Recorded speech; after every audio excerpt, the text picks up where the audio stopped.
Olá pessoal, aqui é o Carlos Martins para mais um Giro de Mercado em 5 minutos, dessa vez para o dia 29 de janeiro, com os fechamentos do dia 26, sexta-feira. Hoje eu vou tentar explicar um pouco melhor por que o Ibovespa está subindo tão forte, tá, desde setembro do ano passado. Em setembro ele atingiu a máxima histórica dele, tá? E desde então a gente viu que ele deu uma corridinha durante o final do ano e depois ele veio subindo aí, a condenação do Lula nesse finalzinho de semana, com feriado em São Paulo, sem bolsa e tudo mais, foi a gota d'água para o mercado subir. Mas existem outros motivos que também estão facilitando a subida da Bovespa, tá? Fora do gráfico da Bovespa. Um desses motivos é que a gente veio de uma crise, obviamente, de muito tempo, tá? E o Bovespa reflete a aposta futura, que as pessoas veem dentro do mercado das empresas no Brasil. Tá? E como a gente veio de um período muito longo de recessão, agora a retomada realmente aponta na reta, na retomada econômica. Isso gera um certo otimismo. Isso é um dos motivos. Outro motivo é a taxa de juros. Quanto mais baixa for a taxa Selic, que é a taxa de juros, mais o pessoal tende a apostar na bolsa. Isso nunca foi levado muito a sério, porque todo mundo sabia que uma hora que o juro estava caindo, depois ele subia de novo, e o pessoal preferia ficar no juro do que correr o risco da bolsa, já que o juro sempre foi bom. Isso aconteceu até 2012, quem não lembra, 2012 foi o ano que o Brasil estava economicamente mais sólido de todo o período aí que a gente teve recente. E aí, o que aconteceu? Vamos mostrar outro gráfico aqui. Estou com o gráfico mensal aqui do DI.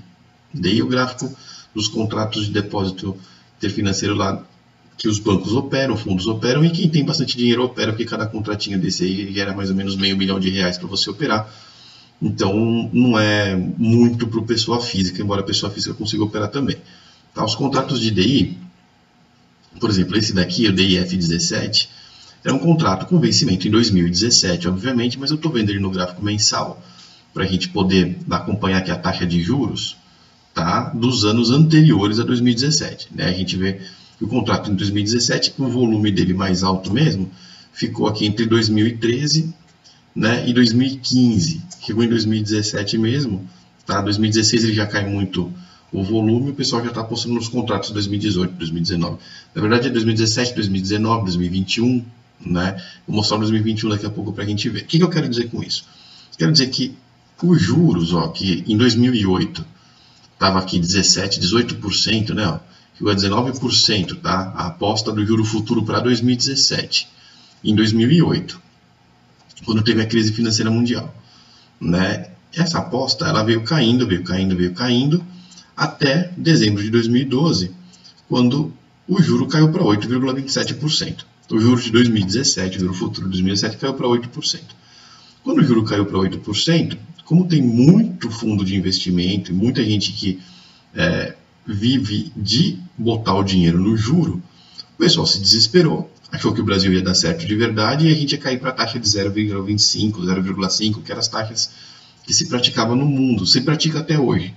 Em 2018 se pratica essas taxas no mundo até hoje, mas em 2012 o Brasil tinha uma taxa, em tese, bem alta para um país que estava economicamente sólido e estava de verdade, não era fake, estava de verdade economicamente sólido.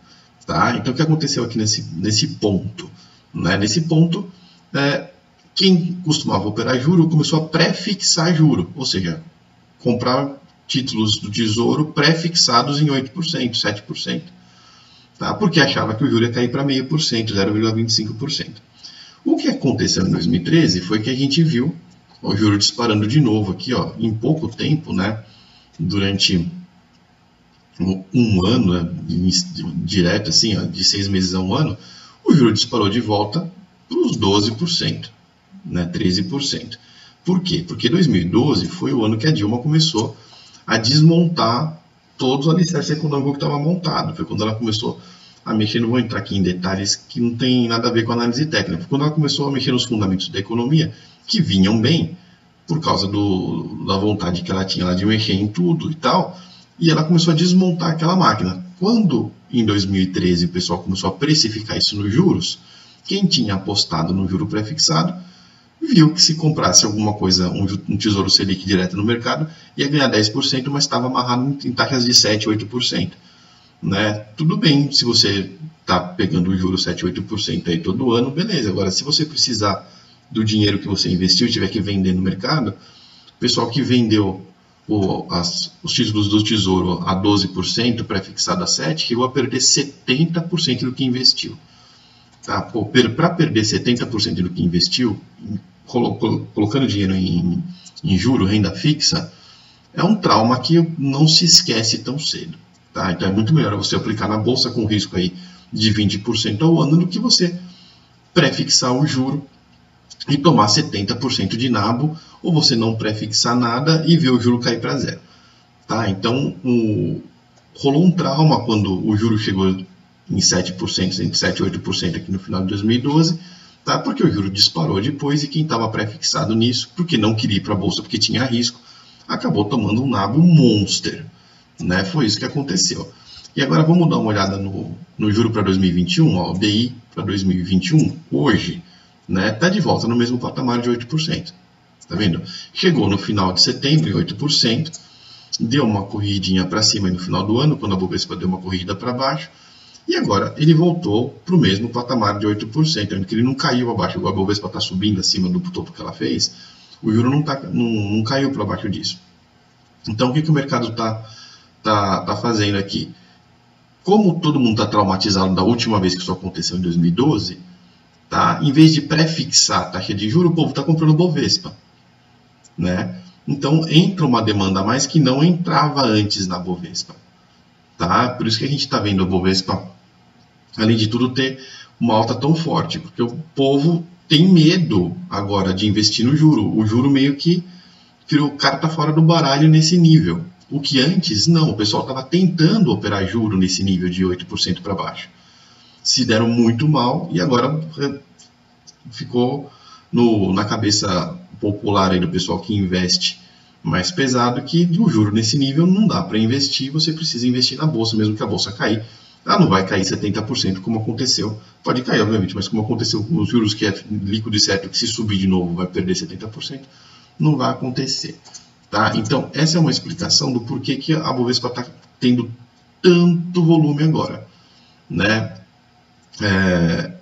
Até porque a gente já teve momentos no Brasil mais otimistas do que esse no passado, e a gente não via assim, a Bovespa subir tanto como ela está subindo. Outro motivo é que o Bovespa, quando bateu 70 mil pontos, aí uma década atrás, né, a inflação era bem mais baixa do que foi no último período todo da última década. Então a gente teve o Bovespa corrigido pela inflação, esse período todo devia estar acima de 100 mil pontos. Não porque as empresas valem o dobro do que valiam naquela época, é porque elas não estão valendo a metade do que elas valiam naquela época. Elas vão chegar mais ou menos no mesmo preço, como tem essa correção de preço, e o Bovespa ficaria aí nessa faixa de preço bem mais alta. Tá? Então, são vários motivos que levam o Ibovespa a ter essa disparada aí acima do topo histórico anterior dos 70 e poucos mil pontos e chegar aí com essa rapidez dos 80 mil pontos. Tá? O que ele fez de 81 até 85 mil, que foram os últimos 2 dias, na verdade foram 3 dias, aqui tem o dia 25 de janeiro aqui no meio que foi feriado, não teve pregão. Tá? Em 3 dias, isso aqui que ele fez foi nada mais do que o pessoal desovando uma vontade de comprar por causa do efeito Lula aí sendo condenado. Tá? Como se o Brasil antes do Lula fosse muito bom e o Lula tivesse destruído. O Brasil sempre foi mais ou menos igual. Né? Mas a gente precisa de motivo. Quando você está otimista, tudo é motivo. Né? Então o fato do Lula ficar longe da disputa, de que já estava ameaçando o judiciário, estava ameaçando um monte de gente, foi visto com bons olhos. Tá? Não está fora da disputa ainda, né? Mas ele tem grandes chances de não disputar. Então, desovou-se a comprar o Ibovespa, uma coisa que estava represada. Eu estou fazendo todo esse arcabouço aqui de explicações, né? Porque quando a gente chega nesse ponto em que os rompimentos eles são muito bruscos de índice, não de papel, existem motivos além da análise técnica para isso acontecer. A análise técnica está analisando o que acontece todo dia. Tá? Isso aqui não acontece todo dia. Então a gente vai pegar resistências, como tem aqui uma do Fibonacci de 84.600 pontos, que são completamente ignoradas. Tá? Você vê que números mais fortes são respeitados, né? Essa própria resistência dos 71.500 dos 81.000, elas foram respeitadas, são as mais fortes, mas as mais fraquinhas, elas são praticamente ignoradas, como a gente está vendo aqui no gráfico, essas resistências do meio.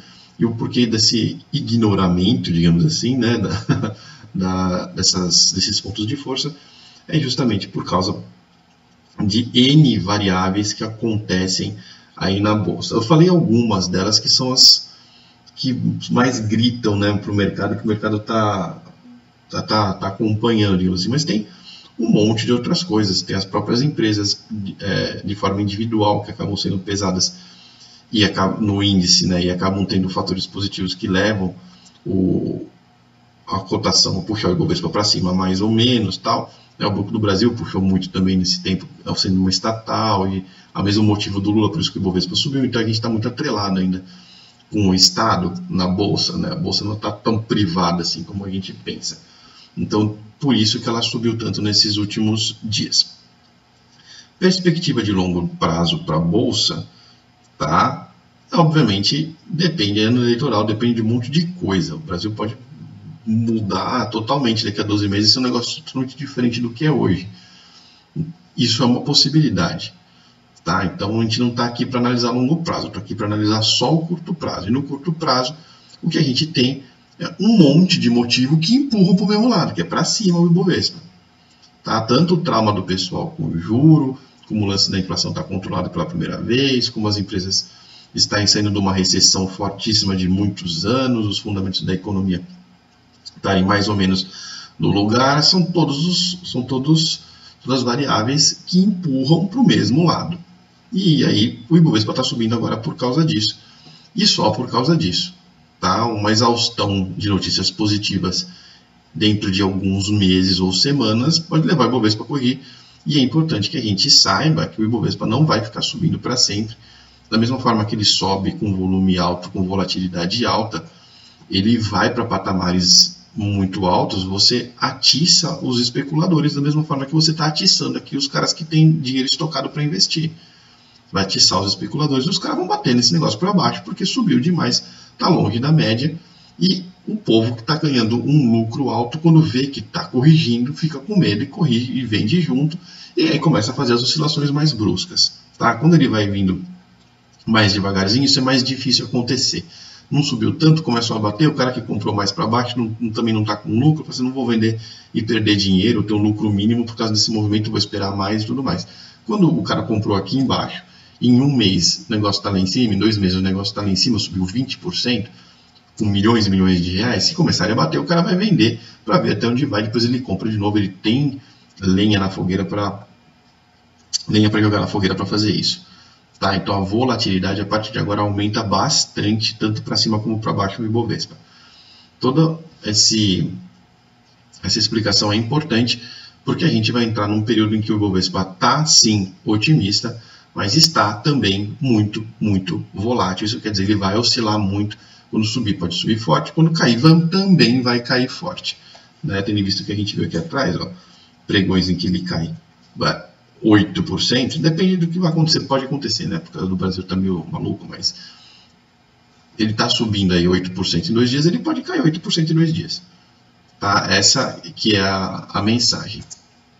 Vamos dar uma olhada aqui no Ibovespa Futuro, que fez a mesma coisa, né? Ele rompeu as resistências aqui sem olhar para o que estava acontecendo, porque, de novo, a análise técnica ela aponta que o mercado está trabalhando dentro de certos padrões. Quando existe alguma coisa nova que está vindo de fora do mercado, você joga um dinheiro novo, você explode a demanda para algum dos lados e ignora tudo e rompe tudo. Então foi isso que ele fez. Ele rompeu aqui os 85 mil pontos, 85.500 pontos. Então a gente ainda tem brecha. Vamos subir, vamos projetar para cima aqui o Ibovespa Futuro. Ó. A gente ainda tem brecha para ele vir até os 90 mil pontos. E essa projeção do Fibonacci aqui aponta 90.000 mesmo como a próxima resistência do Ibovespa futuro. Tá? Com a taxa de juros mais baixa, o Ibovespa futuro tende a ficar num preço muito parecido com o Ibovespa vista. A gente está vendo aqui o Ibovespa vista a 85.500, o futuro a 85.795. Diferença de 200 pontos. Diferença essa que já foi 1.000 pontos nos tempos de 14% de juros. Né? Agora, com o juro a 7%, juro futuro a 8%, né? A curva de juro futuro apontada para baixo, está tudo maravilhosamente bem. Isso aqui tem essa resistência dos 90 mil, que além de ser uma resistência psicológica, porque muda de dezena dos 89 para os 90 mil, ainda é uma resistência no Fibonacci e tem lenha na fogueira para ele chegar nesse patamar dos 90 mil. Tá? E existe. Vai vir direto? Provavelmente não. Ele vai fazer uma oscilação aqui, tudo que sobe muito rápido, corrige muito rápido também. Tá? Então é bom a gente se preparar para esses tempos de volatilidade, porque eles vieram para ficar, pelo menos 2018. Tende a ser um ano muito, muito volátil, com o mercado andando muito rápido para um lado e para o outro. Embora, repito, por tudo que a gente está vendo, a tendência macro, tecnicamente, é de alta, os movimentos que a gente está vendo fora do gráfico também empurram para cima, não tem nada que não tá empurrando para cima aqui, mas qualquer notícia negativa vai gerar uma turbulência aqui, então a volatilidade vai ficar muito grande. Grande também no dólar, dólar que sempre teve volatilidade grande, não é novidade para o dólar. Tá? O Ibovespa está entrando numa volatilidade mais próxima do dólar, que sempre foi assim. O dólar voltou para o 3,15, ele estava no 3,15, ele chegou a voltar para o 3,12. Tá? A gente tem suporte forte na região lá dos entre 3,8 e 3,10, ele chegou a voltar para o 3,12, mas voltou um pouquinho aqui e se manteve nos 3,15. 3,15 exatamente no meio entre o 3,10 e o 3,20, que é a nova faixa de oscilação, que é onde ele estava até o meados de outubro. Tá, então o dólar estava mais ou menos por aqui mesmo, deu uma desesperada lá para cima, foi para os 3,34 e voltou no fim do ano, né, quando a Bovespa estava ameaçando não fazer mais topo histórico, e agora voltou para os 3,15. Tá? O Bovespa subindo aí. Então o dólar perder os R$3, ele depende muito mais de fundamento do que o Ibovespa. Tá? Então para ele perder os R$3, não pode ter tanta incerteza como tem hoje no Brasil. Mas, vamos analisar aqui só o curto prazo e só técnico, ele perdendo os 3,8, que tem uma faixa aqui 3,10, 3,8, que é o suporte, ele perdendo os 3,8, ele aponta para o 3,00, tá? Vamos falar agora dos papéis. Petrobras dando um pulo de 9%, vou lembrar que no dia 25 foi feriado aqui na Bolsa de São Paulo, não teve pregão, mas a Petrobras tem ADRs listadas lá em Nova York, então as ADRs subiram no dia 25, por isso que no dia 26, quando abriu, ela já abriu com um gap de alta, porque existiu um dia aqui de negociação que ela não pegou. Tá? Então, se a gente der uma olhada na PBR, que é a Petrobras lá da Bolsa de Nova York, Petróleo Brasileiro S.A., né? A gente tem aqui o dia 24, dia 25, onde ela subiu aí 1,3%, e aí aqui no dia 26 ela confirmou o movimento, tá? Então existia aqui um dia 25, isso aqui é o gráfico da Petrobras em Nova York, em dólar, tá? Então ela sai aí no dia 15 do mês passado, 15 de dezembro, de 9 dólares para 13 dólares, subindo 50% em dólar aí no período, o dólar caindo, né? Um dos motivos também dela conseguir todo esse alvoroço aí também em dólar, tá? E aqui o gráfico que a gente conhece da Petro 4 mesmo. A nossa projeção era 18,73, que ela pulou, obviamente dá para ver aqui, é um gap de corte, né? Vamos dar uma olhada nos gaps aqui, ó. A gente tem um gap de corte aqui, ó, máxima e mínima separada, tá? Um gap de corte. Chama corte quando ele pula a resistência.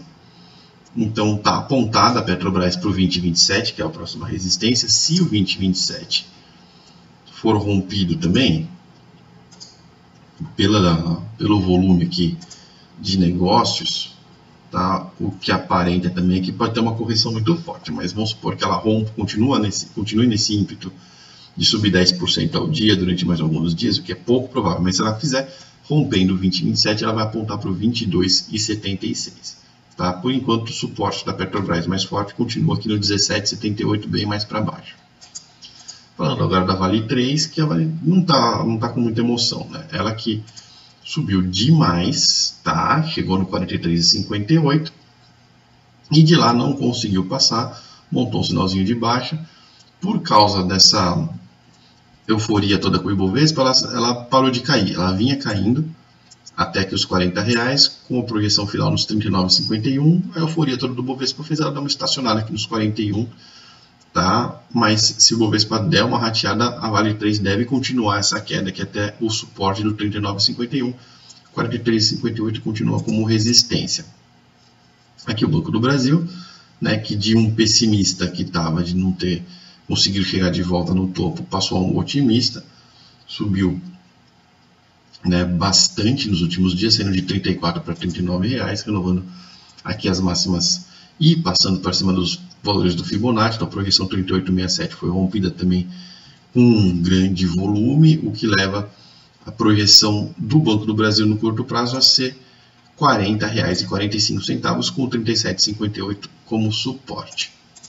Aqui o Itaú que fez exatamente a mesma coisa, gap de alta, rompeu 51,77, já está no 53,12 e está apontado para o 55,44, com 49,51 de suporte. E a Ambev que diferente das outras não está tão otimista, né? Porque o mercado vai bem, o pessoal bebe menos para esquecer, né? É uma explicação chula que a gente sempre ouviu quando pega a empresa de bebida. Então, ela não conseguiu romper o 22,12. Quem lembra do gráfico da Ambev? A Ambev ficou muitos anos abaixo de R$20, acabou de passar para cima de R$20. Ela passou para cima de R$20 na onda do primeiro topo histórico aí entre setembro e outubro do ano passado. Tá? Desde que ela fez esse rompimento dos R$20, ela vem se mantendo nessa faixa 20 e 22. Se ela conseguir romper os 22, tá? E eu falei essa parte dos R$20, porque ela demorou muitos anos para chegar nessa faixa 20 e 22, não é de se esperar de bom senso que ela vá romper o 22 para 23, 24, 25 de uma hora para outra. Teve um motivo para ela ficar tanto tempo socada abaixo dos 20 e ela vai namorar muito com cada resistência importante até romper. Tá? Ela rompendo os 22,12, ela aponta uma projeção para os 23,48. Tá? Mas ela precisa romper os 22,12 para isso acontecer e dar uma rompida com fechamento diário e confirmada, não igual essa rompida que ela deu aqui atrás, que foi uma máxima intraday e depois o fechamento já foi bem mais para baixo. Tá? E vamos falar agora do Dow Jones que tinha uma projeção do 26.448 para chegar. Ele também chegou e pulou, veio para os 26.600 pontos, portanto o Dow Jones agora ampliada a projeção até 27.120 pontos. É interessante a gente falar, né, que enquanto o mercado está autista desse jeito, ele tem uma hora que ele vai se acelerando. Tá? A gente já viu isso várias vezes acontecer, né? Tem uma linha de tendência aqui, ó, e de repente a tendência está mais forte. O pessoal vai acreditando, a tendência se inclina para cima. Ó, a outra lá, ó, mais forte de novo, a tendência se inclinando para cima de novo. Tá? Chega uma hora que isso aqui corrige e fica um tempo parado. A gente viu isso no Ibovespa do ano passado e deve acontecer no Dow Jones em breve. Tá? Por causa desse otimismo todo, a gente tem até o 27.120 aqui como resistência, que ele pode subir direto. Daqui já é esperado que ele comece a fazer uma correção. Tá? Do jeito que ele está se inclinando, é pouco provável que ele vai inclinar muito mais que isso. Esse tipo de inclinação aqui de 60 graus já é uma inclinação muito forte de alta. Essa inclinação que ele estava antes, que é uma inclinação em torno de 45, entre 30 e 45 graus, é uma inclinação mais sustentável, digamos assim. Quando ele começa a inclinar 60 graus ou mais para cima, né? Lembra que 90 graus é a linha reta para cima, tá? A trigonometria. Quando ele começa a chegar nos 60 graus aqui de inclinação, a correção começa a ficar muito mais provável. Tá? Então a gente está vendo, não só no Dow Jones, no Brasil e um monte de outro lugar, está tudo muito esticado. Está tudo muito esticado. E deve ter uma correção ainda nesse primeiro semestre bem forte para todos os mercados. Mas, de novo, vamos só analisar o curto prazo, só analisar a análise técnica, e o que a gente está vendo é que ele deve ir em direção aos 27.120 e os 26.000 agora vão ser a nossa resistência. Agradeço muito a presença de todos e até o próximo Giro de Mercado em 5 minutos.